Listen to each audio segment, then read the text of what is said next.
All right, there you guys are. Welcome to another episode, a special episode of Frags and Beer Radio News. Normally, we get together on Tuesday nights and talk about current events of the past week and geek news and things that have been happening, whether it be movies or comics or anything like that. Tonight, we're going to talk. We're going to do a little bit of a special episode. Russell Michaels is not joining us. He's with his sister on her birthday, and we don't want to talk about election night, so we're going to talk about something that's near and dear to my heart and near and dear to my guest's heart. Vanri, welcome for joining me tonight.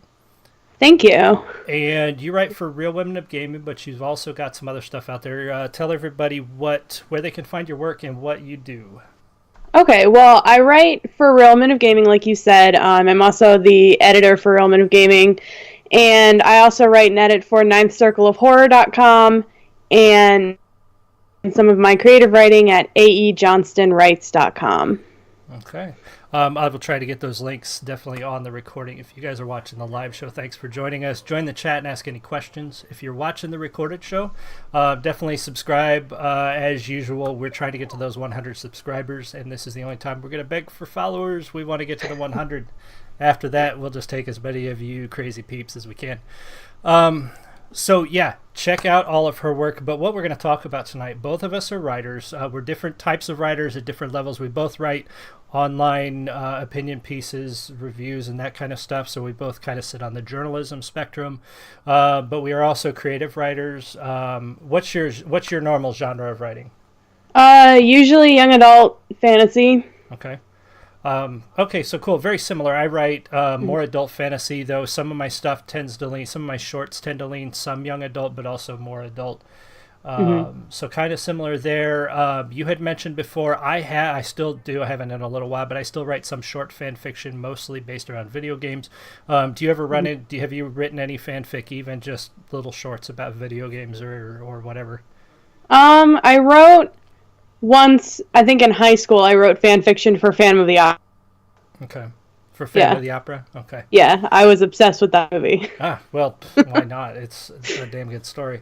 Yeah. So we're both familiar with being fans of something and wanting to create our own, say, vision of it or an extension of it or something we really liked about that, but we're also creators ourselves, and we understand what it's like to create our own stories and our own worlds and characters. So that's kind of where we're going with this. Some of you guys may know already what we're going to talk about. Some of you don't. The big thing that I really wanted to get into, and we're going to start talking about a book that both of us, after I talked to Anna, Vanri, both of us really identified and loved The Outsiders by S.E. Hinton. You said you read it in middle school. What did that book say to you when you read it? Well, I mean, just the whole idea of, perseverance and just fighting for what you believe in and everything like that. Just, it really spoke to me. I remember my 8th grade English teacher actually wrote in my yearbook, "Stay Golden Pony Boy." Oh, nice. Because she knew that was my favorite book of the entire semester. Nice. So, I mean, just really, fighting for what you believe in and that kind of stuff, just being able to,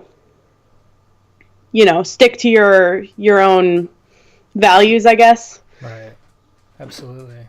And very similar for me. I read it in high school, and I was surprised. I was a geek in high school. I was a nerd. I was picked on and bullied. I was in the band. And I never really fit in. So, I mean, hence, obviously, The Outsiders. We all know what the point of the book is, a group of young people, mostly poor, live on the wrong side of the tracks. They've got a very firm bond with their friendship, but families are broken. They're always in trouble. But, it spoke to me because here were kids who weren't liked by the quote-unquote normal people. And they were picked on by the normal people, but the difference was they fought back. So it as a young kid who was bullied and picked on and everything else, it kind of made me think that, hey, not necessarily get in fights and cause trouble, but that I didn't need to be so, quote unquote, validated by the normal people. I could be me and find my own group of friends and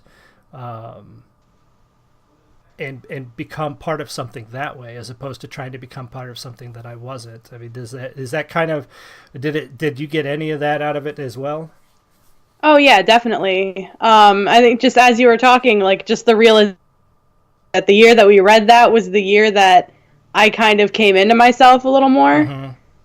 And I feel like that book did help because it did resonate with me for a lot of the same things, because I was bullied when I was little too, and I didn't really have many friends, but after reading that, I really did find my niche, I think. Yeah. And started sticking up for myself a little more.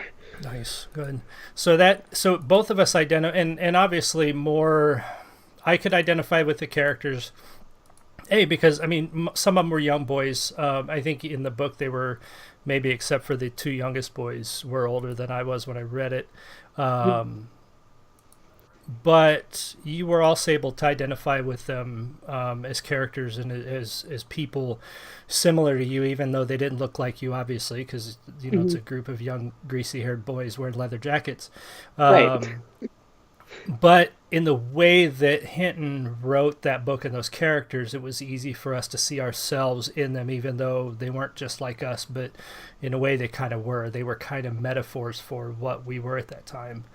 And that kind of brings me into what, I don't know, what I want to talk about as far as what fans, I don't want to say allowed to, because fans are allowed to do, like I said, we both have written fan fiction, and there's kind of an understanding in the author community, except for there's a few authors out there that are pretty strict about this, but in general, if somebody wants to write fan fiction about a TV show or a comic book or a book, as long as that fan fiction remains free, and as long as it remains online, and it generally doesn't get published as anything other than a fan fiction of the original, most authors are pretty cool with that. They really don't care. But when does it cross the line? Like in the case of S.E. Hinton recently, if you guys don't know, you guys listening haven't heard, a lot of fanfic has been coming out about the Outsiders putting some of the characters, I guess mainly Ponyboy and Dally, which seems like a really odd sort of pairing. Based on their age, and Dally seemed more like a father figure. If I'm remembering the characters right, Dally was the older boy, wasn't he? Yeah. I mean, it's been a long time. So he was pretty much the father figure in this group. And so S.E. Hinton, anyway, to make a long story short, she was approached by somebody who wrote fanfic and asked if any of the characters in her book were gay. And her answer was no, which apparently set the internet on fire. And part of me said, like, you have to go into her explanation further. She said when she wrote the book in 1965, 1963, being openly gay was just rare. It wasn't well known. She didn't know anybody that was openly gay. So she, as a writer, and we all know this if you're a writer, people who aren't writers don't necessarily know, but we A, write what we know, and we B, write what we can research. We generally don't write about things we've never either A, experienced, B, can't find out about, or can't interview somebody about, or can't in some way by second or third party experience through somebody else's eyes. So she was trying to say, why would I have written a gay character if I didn't know any gay people? And in her mind, as far as I understand her explanation, doing a disservice to the gay community by trying to, quote unquote, write a caricature of a gay character. And I guess her explanation wasn't good enough for people, and they threw a fit, and people were talking about not buying her book. And I even saw other creators that were basically saying, well, who is she to say what her characters are and aren't? The way that her fans interpret the book are entitled to her conceding their point, basically. And that's kind of where I want to go to. As creators, do we or do we not know our characters and have pretty much sole control over what they are and who they are and how we created them? Yeah, I mean, I agree with S.E. Hinton on this. Like, they're her characters. She created them. When you write a character, if you want them to be fully dimensional and like actually, move you, actually like. I can't think of the exact word, but like I think in order to do that, you have to know your character 100%. Right. So if S.E. Hinton didn't write them as gay, then that's fine. If she says that all of her characters are straight, that's perfectly fine. Mm-hmm. But at the same time, I think I do also agree that the reader can interpret it however they want. Oh, yeah. But I don't think that S.E. Hinton should concede to the reader. Right. Because, you know, she wrote the book that she wrote. Mm-hmm. She created it. It's her baby, kind of. Right. So, like, you know, it comes down to, like, author intention versus reader interpretation. But I think that they can both go together. Right. Like, Yeah, I don't think... because, like you're saying, you identified with a group of young male characters, exclusively male. I don't think there was a single major female character in that entire book. But you were still able to identify with that story because it spoke to you on certain levels that pulled either situations or experiences out of your life and put them on the page for you to go, oh yeah, okay, that I've seen, that I've experienced that. So you were able to interpret a book about a completely male cast of characters and still have meaning for you. And S.E. Hinton is not going to go, well, no, you shouldn't because you're a girl. You shouldn't have got that book. Just like she's not going to say, well, no, none of my characters are gay. You know, like, so yeah, you as a reader interpreted the book the way it worked for you, even though every single one of those characters was a young male, you know, in the entire book. And I kind of feel the same way on it. Like, I get that readers are going to interpret stuff, and I understand fan fiction too. Like I said, I write it, so I know characters. I mean, they're going to write whatever. I mean, some of the fan fiction out there is beyond disturbing. Some of it's just really cute, and some of it's fun, and some other stuff. But I've seen some really, really bizarre stuff out there. And all of that is allowed to, like, it's almost like it's allowed to exist alongside the original, but then when they cross, sometimes it seems like we see things get really out of hand, and it makes me worry as a creator, because I know, and I don't know if you've seen this much, but it's starting to see, I saw it years ago with, I don't know if you're familiar with the author S.M. Sterling. I don't know. He wrote his more popular series of books is called The Change Wars and then The Island and the Sea of Time. He basically wrote a book about the island of Nantucket that got sent back in time during a storm. It was really popular years ago, and he was real famous for it, but he wrote another series of books called the Fifth Millennium series. It was a series of 7 books, and the main characters were 2 women who were gay. They were married. They were actually married, and one of them was also married to a guy. It was a really unique world that he created. It's very cool. The characters were very cool. And he caught a lot of flack for being a male writer, writing a majority female cast, and making 2 of the main female characters gay. He was accused of, you know, being a pervert, and, you know, guys can't write lesbians, guys can't write female characters. All of this stuff I see got lumped onto him. And then here I'm going, like, my next series of books is my main character is going to be a woman. The second character in the book is also a woman, and she's gay. And, like, I worry that, you know, is that environment going to come looking in my direction should I ever get these books out in the public view and people actually read them? And, you know, does it seem like we're creating an environment where creators just are gonna kind of not want to do these kind of things because they don't want to deal with the flack, you know? Yeah, I know exactly where you're coming from. I think with my own writing, I know that I do tend to write mainly about women. But I mean, I am a woman, so it makes sense. Totally understandable. Yeah. Yeah. And I know that my male characters aren't always fully dimensional, but that's something that I want to work on. But like I completely understand where that's coming from. Like, at what point does the artist's intention not matter anymore? Right. So, like, you know, and the whole idea of writing for the audience is kind of iffy, because then when you're writing for the audience instead of writing the story you want to write, it's not going to be as good, period, because you're not going to be passionate about it. Exactly. So I think just as a writer, I think the way I'm going to write the story that I want to write, and if people don't like it, then they don't like it. You know, like I'm not gonna write something that I think people are going to like. Yeah. Just so that I can, you know, make money or be popular or whatever, because I know it's not going to be as good. Right. Well, and because you get into the you can't please everybody, we see it happen again and again, Right. more often in shorter, I guess I'm going to use a weird phrase that I'm not even sure is real, but more shorter consumed media, video games, television series, comic books. A novel might take you 2 or 3 weeks to read. A series of novels might take you months or years, depending on how many there are. You can consume a comic book in a matter of minutes, and you know, video game in anywhere between 6 and 20 hours or whatever. When you try to, we see a lot of times where, you know, for let's say, for example, in television, there was a big to-do around the 100.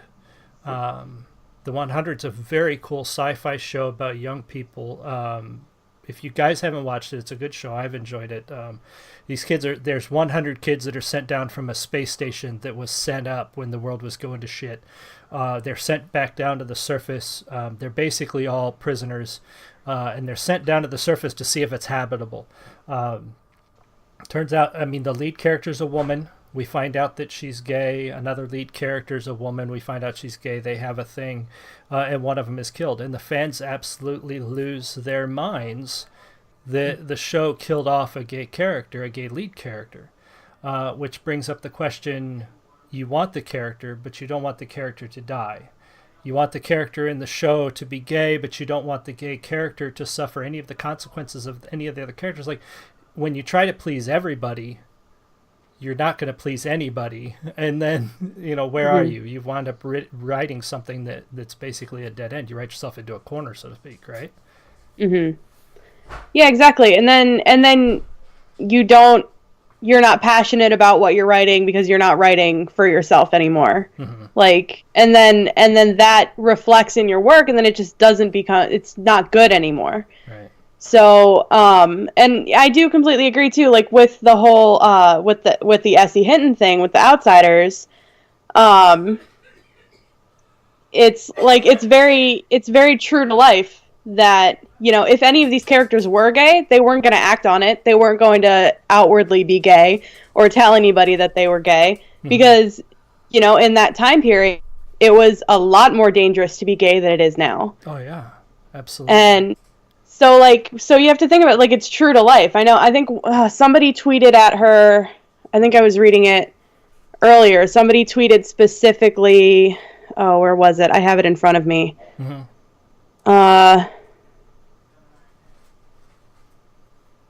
Oh crap, give me 1 second. No worries. Yeah, we do the same thing every time we record. Okay. That's a live show, good. folks. Sometimes it takes a minute. Yeah. Okay, so the person asked if there was any romantic feelings between Johnny and Dallas. She, no, where's the text backing this? The person said that she just thought it would be cute if they were a couple, and she said, ask somebody in the 60s how cute it is to be gay. Right. And then somebody responded, where is it? I know I read it. Yeah, I read part of that, and I do see her response, and I don't see the one to that asking somebody, you know, how cute it was to be gay in the 60s. Yeah. And I guess that's the other thing too, when you're writing a period piece, when you even, I mean, she wasn't writing a period piece. She wrote this book back in the time it was set in.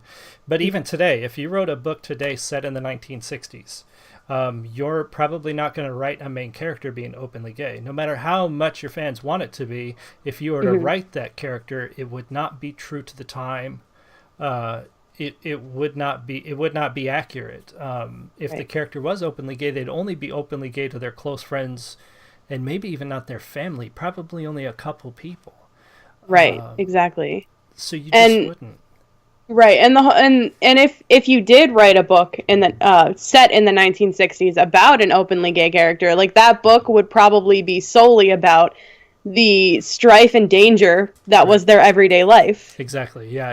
Yeah. Right on. Yeah, but I did find the tweet here. It says, why would you reject young gay kids interpreting your characters in a way that makes them feel safe?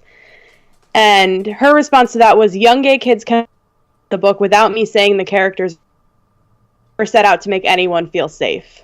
Right. Because, like, I mean, it's about two warring gangs, right? Like, it's already not a safe world. Oh, yeah. All of the people in this book are already with so much strife. Yeah. That I think them being gay, especially openly gay, would just make things a million times worse for them during that time period. Right. Oh, absolutely. It would. Yeah. It would. And then it wouldn't be about the gay, because then you would have the internal fight. Because you know that as strong as that bond would be, we have to be realistic. If one of the characters in that story were gay and he came out to those friends and said, "Hey, I'm gay," chances are he wouldn't have survived that encounter. And if he did, he would no longer be part of that group. So his part of that story would be over just by coming out and saying, "Hey, I'm gay," which would have defeated the purpose of the story to begin with. Right. So yeah, so we got that. We got a soul creator, S.C. Hinton, or anybody. I mean, whether you want to talk about, and his name escapes me now, but the guy who wrote the. Oh, good Lord. And now I'm going to do it. I can't remember his name. The guy who wrote the Cthulhu books. H.P. Lovecraft? Yes, Lovecraft. Yeah. Lovecraft is well known for not being a very good person. Based on and let's put this into context. He is known as not being a very good person based on today's societal acceptable norms, which I'm fully on board with. Absolutely, but I can also accept the fact that when Lovecraft was writing his books, his attitudes were society's acceptable norms at the time, right or wrong. Yeah, exactly. Anonymous 913. As far as we know, Walt Disney wasn't a very good person either. There's a lot of people back then that had beliefs that were not today's acceptable norm. But the books and the stories that they created can still mean something without us going, "Oh, Lovecraft, he was a racist and he put racism in his books, and so they're all trash. Let's just write them off." Well, you can't do that. You know what I mean? Like, you can take those parts of his books that are no longer acceptable and say, "Hey, look, now this stuff is not acceptable," but back then it was, and there's a reason. We can't just forget the past. We can't just forget that those things existed or those ideas existed or that people like that were around. We can't erase it. So it's almost like people want to, though. They want to tear down statues of people because, I mean, there are people that want to tear down Gandhi's statue because he said some things that are considered racist. Freaking Mahatma Gandhi. Like, right. Come on, people. Like, at some point you have to accept that, yes, back then people had views and ideas that aren't acceptable today, but some of them still did really good things or created really good art or created really good stories. And we have to accept that today versus then, there's a huge difference. But to go from sole creator to shared creator, and now we know as writers, we know what the term shared world means. Some people don't know yet what that means.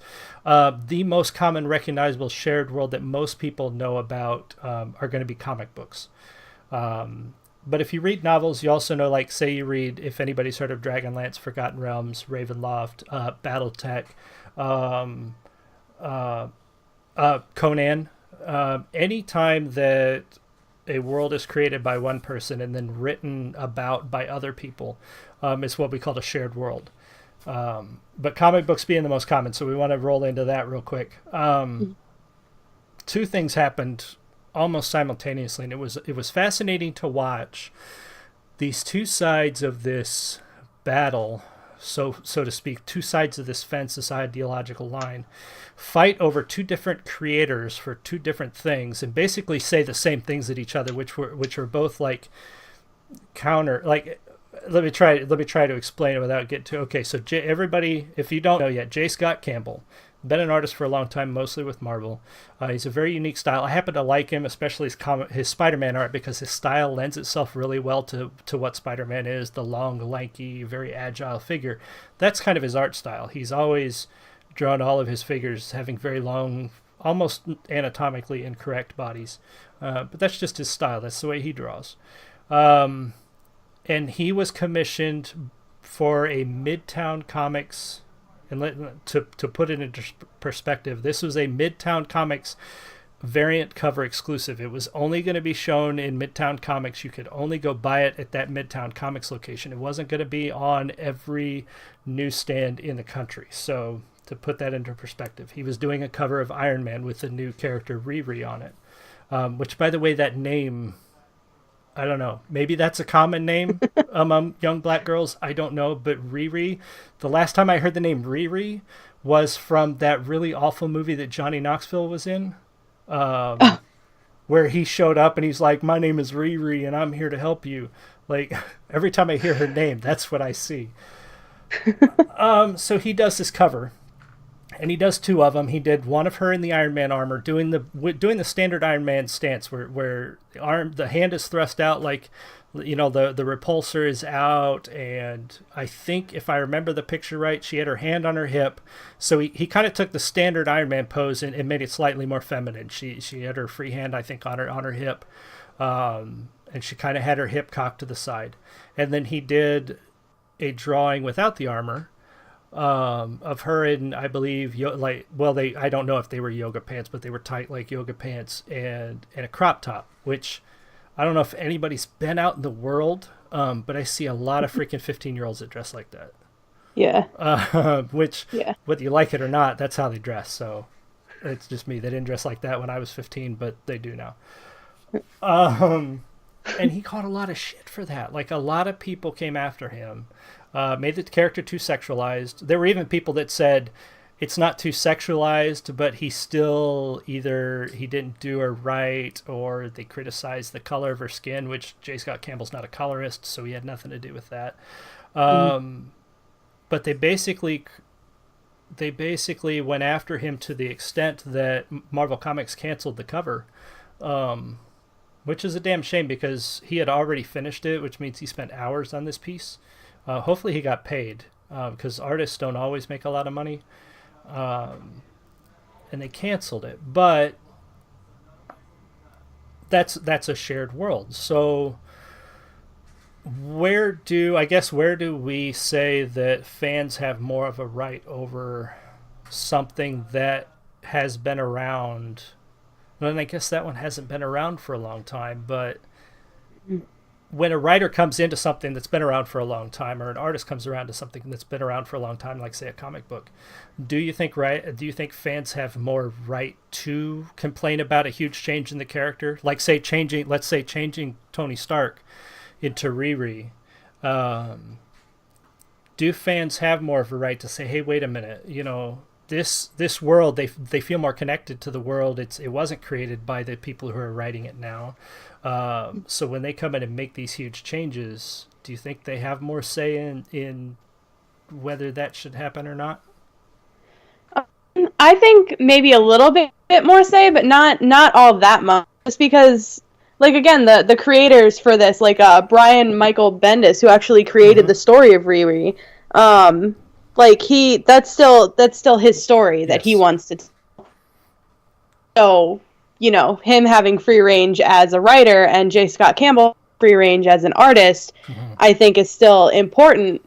But at the same time, like you said, it is this huge world that's been around for a long time. Like Iron Man's been around for a really long time, and especially with the Marvel Cinematic Universe right now, like, Iron Man's really popular.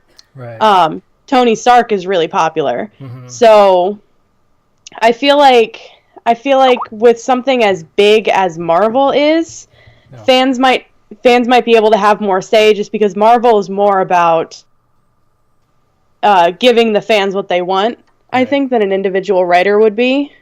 Yeah. It does seem more like a product than a book does. And I don't want to downplay how important comic books are, because we've been, as a comic book reader, we've been fighting that for, like, comic books have been treated like toys for kids.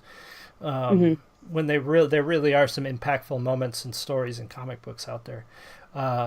but I guess, and I guess I pulled out a horrible example, but I wanted to compare that, and we'll pull out another example of a shared world story change here in a second, but I wanted to compare that to, now, the other side of the fence. Mockingbird was a spin-off comic from Agents of S.H.I.E.L.D. and came out after Secret Wars. About an agent who, I mean, a lot of people don't know who Mockingbird is. She has been around in the Marvel Universe for a long time, but I don't think she's ever had her own book, or if she has, it's never been a substantial run at all. But the last issue, and I strangely, well, I don't want to say ironically, because I don't think I'm using the word right, but the book wasn't well received because it sold to a very niche market.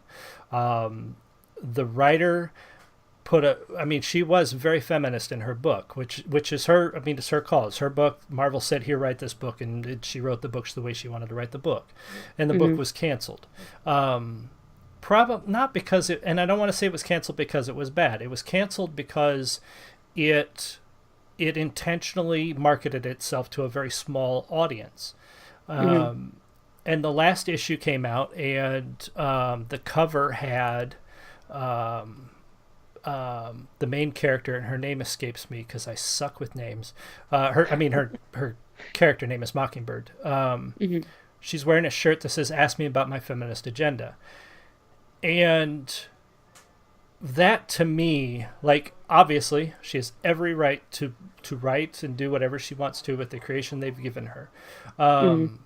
But at what point does an author of a shared world get to use that shared world or that character that's not theirs as a baseball bat against either critics or old fans or past fans or even new fans? I mean, even if somebody took this book back and turned Bobby's the character's name, turned Bobby into this uber anti-feminist, where do we say, no, you don't get to do that with something that's really not, like, yeah, you get to write the Mockingbird comic book, but she's really not yours. But you're using her as this bully pulpit to say, these are my beliefs, and if you don't like them, too bad. And again, ironically enough, that's the last issue that Mockingbird got. Like, is it fair to say that jab at fans was probably not the best idea, Oh yeah, I think that's definitely fair. I mean, if the character it's like an openly feminist character, then yeah, write that character. Right. But like you said, if she's just using the character to get her own beliefs across, like that's a different story completely. Yeah. And if the character was already an outspoken feminist before she started writing her, then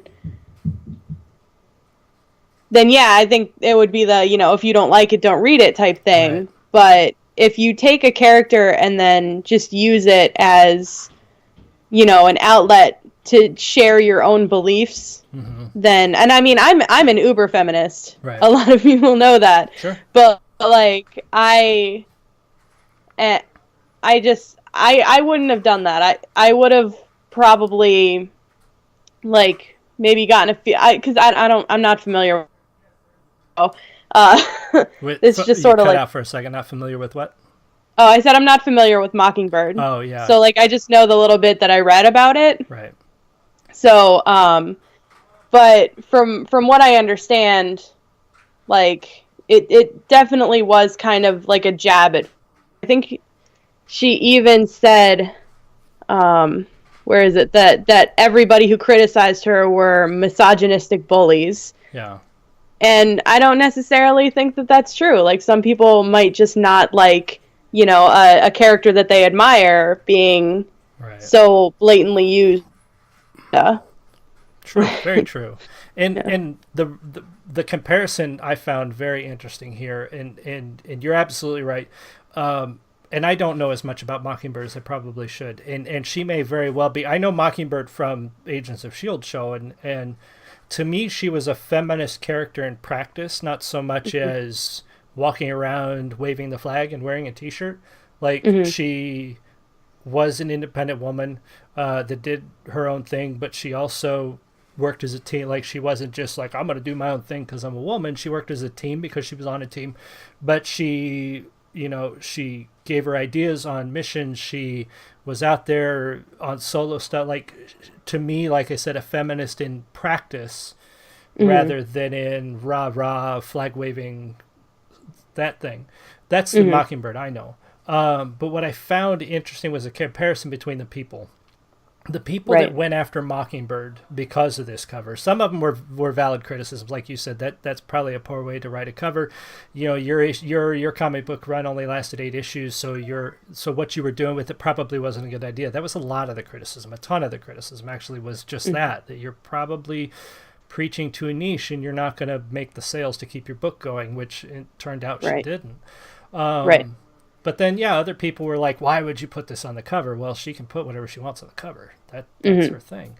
And to be clear, in both cases, J. Scott Campbell, I watched his feed as his stuff was going on, and he tried to engage with people. He really did, and a lot of people basically said, "Oh, you're not trying. You're just doing a disservice to black girls. You're making us all look bad." Blah. And he was trying very much to talk to people. It was obvious that he was given an assignment. Basically, we need you to do this cover. He agreed to do the cover, and he did his best with the cover with the information he was given.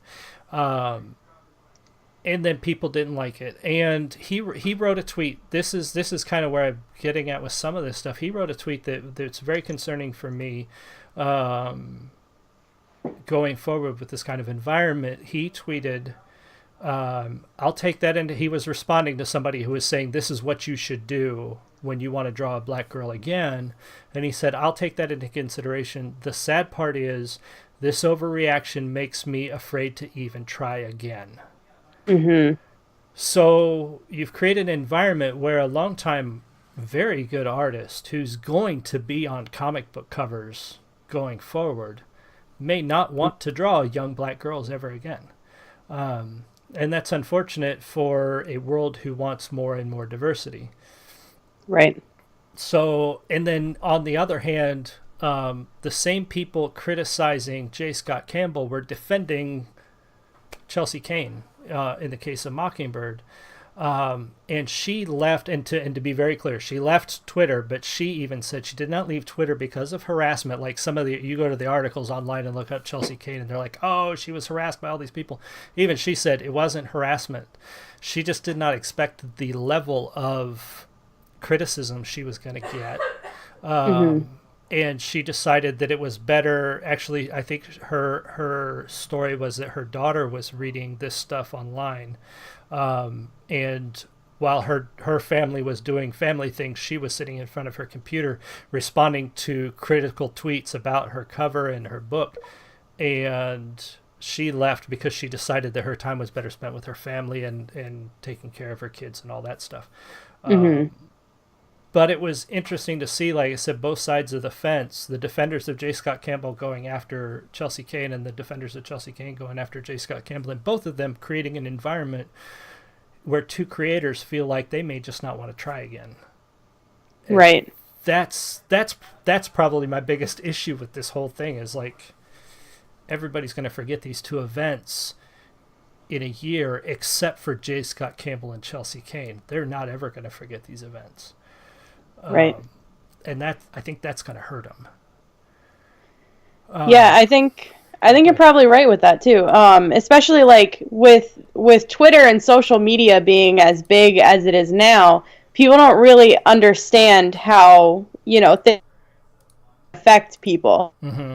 So, like, if, fingers crossed, I get one of my books published and it gets popular. Right. And then, there's a group of people, like a specific demographic or something, that doesn't like my book for whatever reason, and they start attacking me.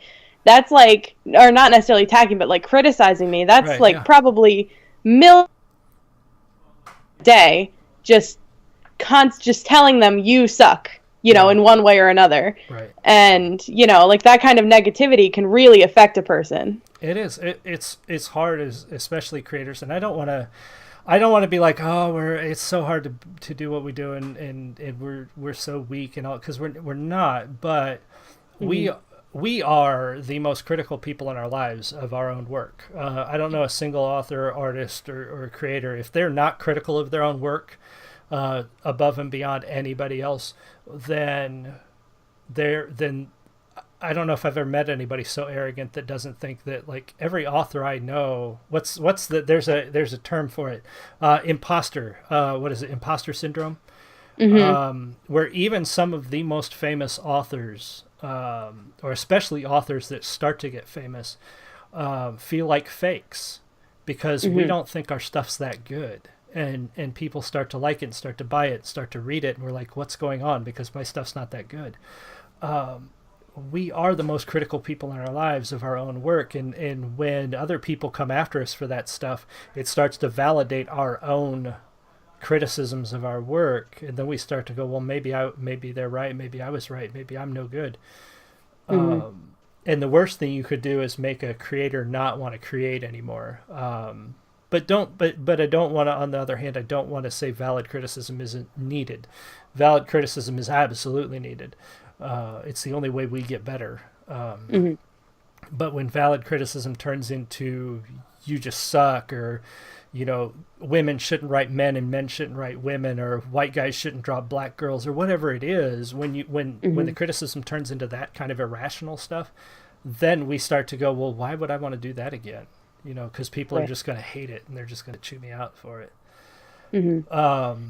But on the shared, I thought of a better example, pulling in shared world stuff, creative. One of the big ones that happened a while back, and I don't know if have you seen the stuff about the the Hydra Captain America stuff that was going on a while back? Yes. Okay. Yes, I did. I was actually thinking about it like a few minutes ago. So that's a good example of Captain America. It's been around for 60 years. People have been reading. There are people out there that have been reading Captain America since issue 1. And he's been a certain way for 60 freaking years. And one of those ways he was created during a time, he was created during World War II. He was created during a time when Germany was very much, the Nazi state, and, they were doing terrible things. And the Jewish creators of Captain America created Captain America to basically snub their nose at the Nazi idea of the perfect human being. And they created Captain America, who was their perfect human being, right? And so they made him uber patriotic, ultra stand-up guy. Like he's Marvel's Superman, he's the Paladin, he's the White Knight, the hero. These are all things that we've known Captain America to be for 60 freaking years. And then along comes a writer who decides he wants to change that stuff up. And obviously fans were upset, and a lot of people were shitting on those fans who were just simply saying, hey, that's not Captain America, you shouldn't do that, it's not cool, that's not Captain America. And people were turning around and go, what do you know, he can do whatever he wants, he's a writer. And it's like, but can he? To a certain extent, yeah, he can write Captain America the way he wants, but in a way, there's an expectation going into it that Captain America is going to be the character we know him to be when we read the book, right? Right.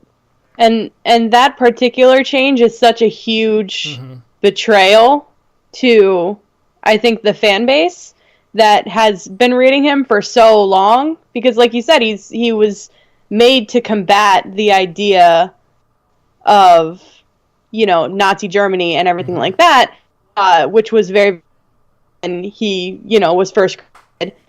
And so just the idea that he was actually Hydra the whole time can definitely feel like it's like a stab in the heart for a lot of the fans. Right. So I understand where they're coming from, but I also understand where the author's coming from too, because currently we as a culture, we're so into anti-heroes and villains right now. So I completely understand, why the author wanted to make that change, and I find it interesting that, Captain America could be Hydra, but at the same time, I don't actually read the comic books, I watch the movies, that's about it. Yeah.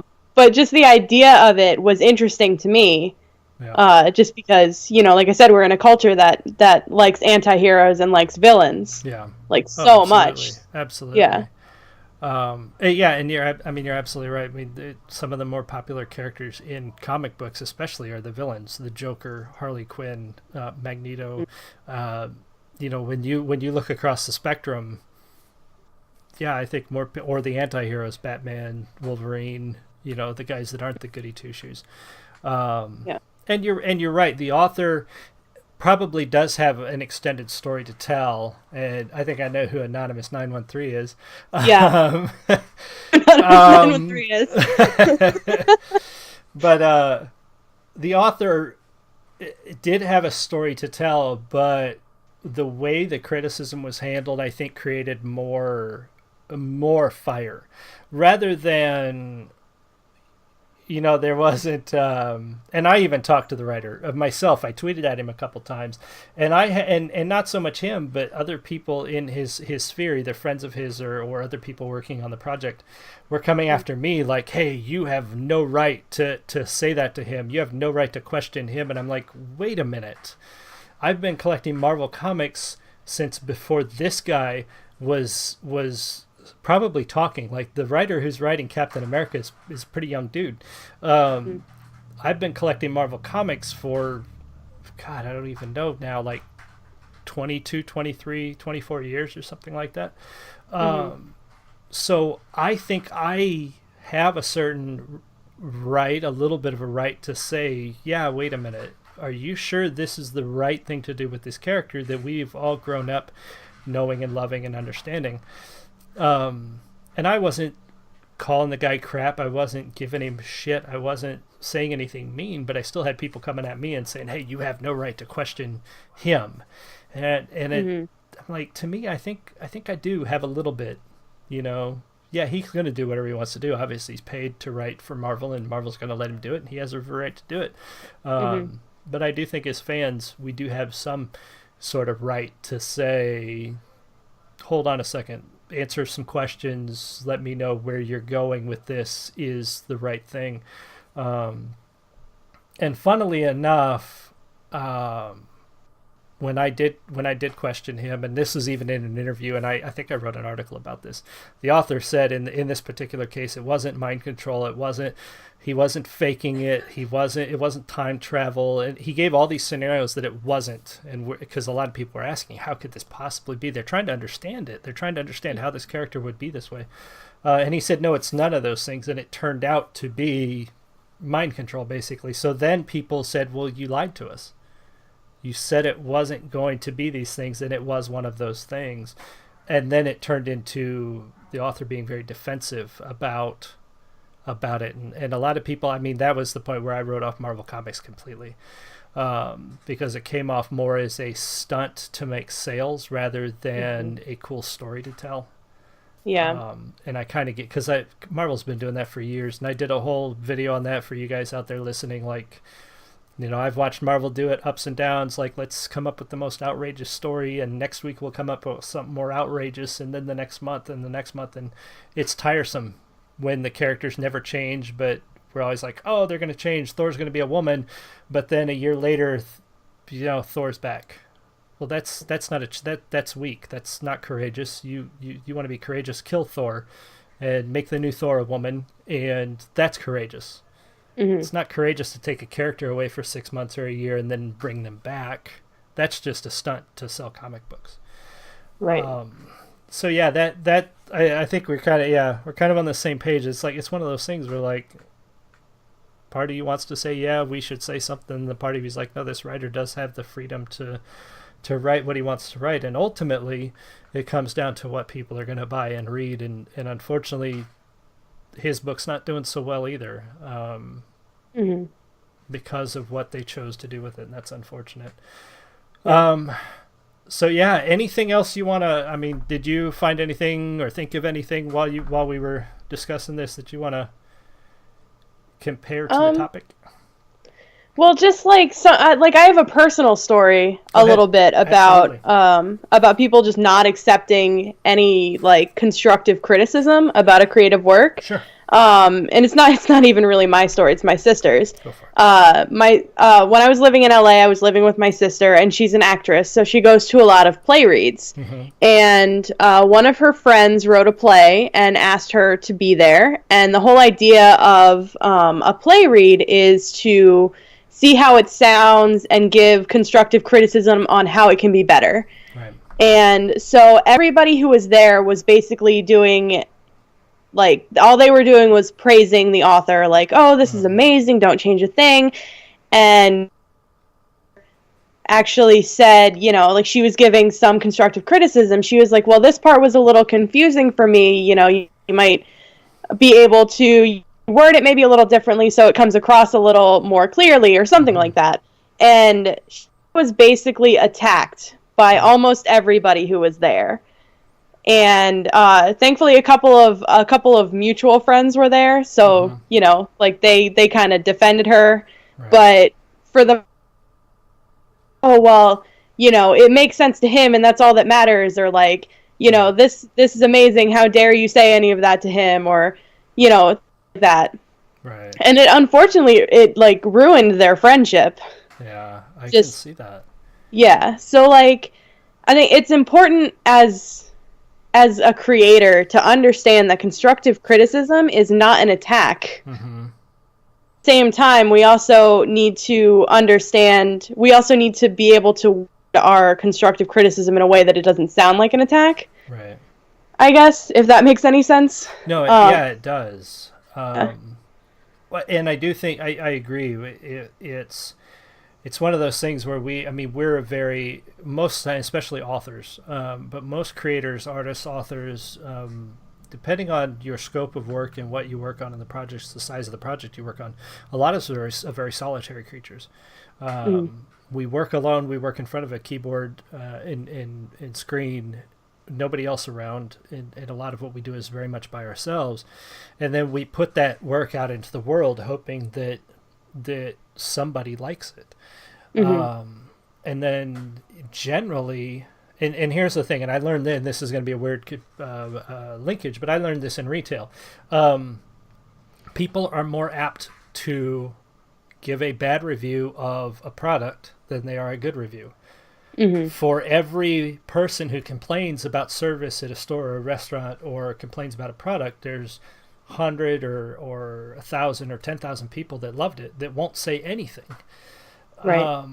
So it's so easy to forget that for every criticism that we're receiving, there's probably more people out there that liked it that just don't, because that's the way we are. We don't, when we like something, it's cool, we buy it, we consume it, read it, watch it, whatever, and then we move on with our lives, and we're like, that's really cool, and we might tell our friends. But so few of us go back to the creator and say, hey, that was awesome, I really liked that.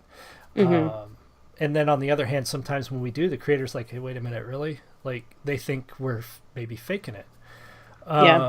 Because again, we're the harshest critics of our own work, so we don't think our stuff's any good. We put it out there anyway, and we pray that somebody likes it. But like you were saying, that there are also people out there that the only criticism they want is no criticism at all. And that's no good either. Like, we don't get better if people don't tell us where our failings are, and whether we agree or not with those failings, it should at least make us examine our work to say, okay, no, I think I'm good with this, or no, maybe they were right, this is a little confusing, or whatever it is they said.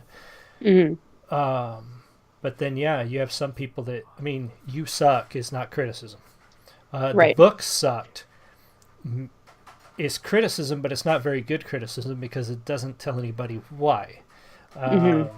You may as well just kept that to yourself, or just tell your friends, no, don't buy that book, it sucked. There's no reason to go to Amazon and leave a review, that book sucks.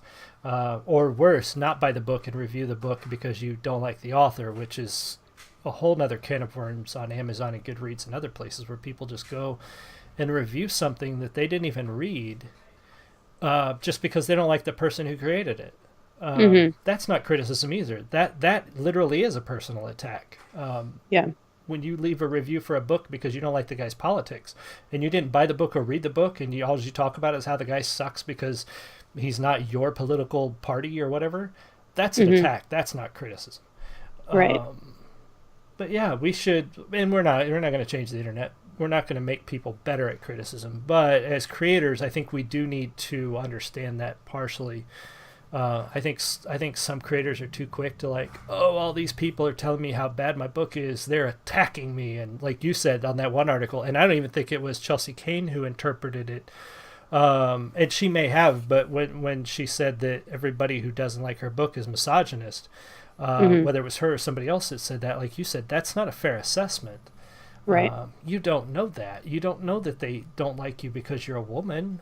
They didn't like the book. Unless they come right out and said, a woman wrote this book, so obviously it sucks. That would indicate a misogynist.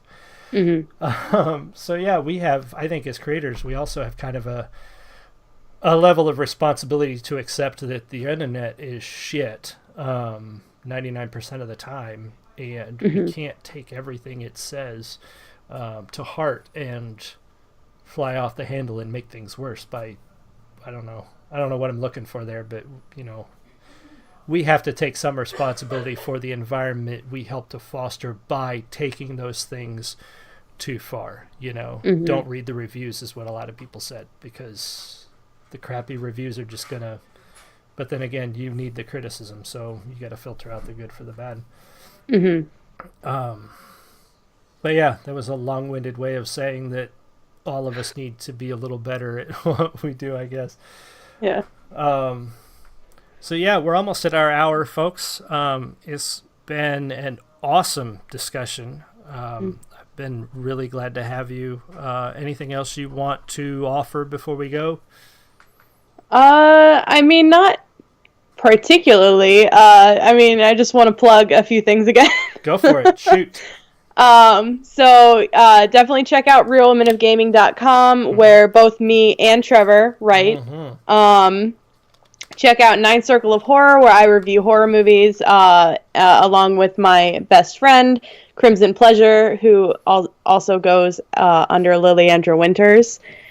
And check out my own website, which is aejohnstonwrites.com, for my creative writing. Definitely out there. I'm going to write that down so I can get, because I always forget to put those links. Yeah. In the video. I'm always uploading the videos at like 6 a.m. you guys, or 4 a.m. you guys, and I haven't had my coffee yet, and I forget to put these links in there. Yeah.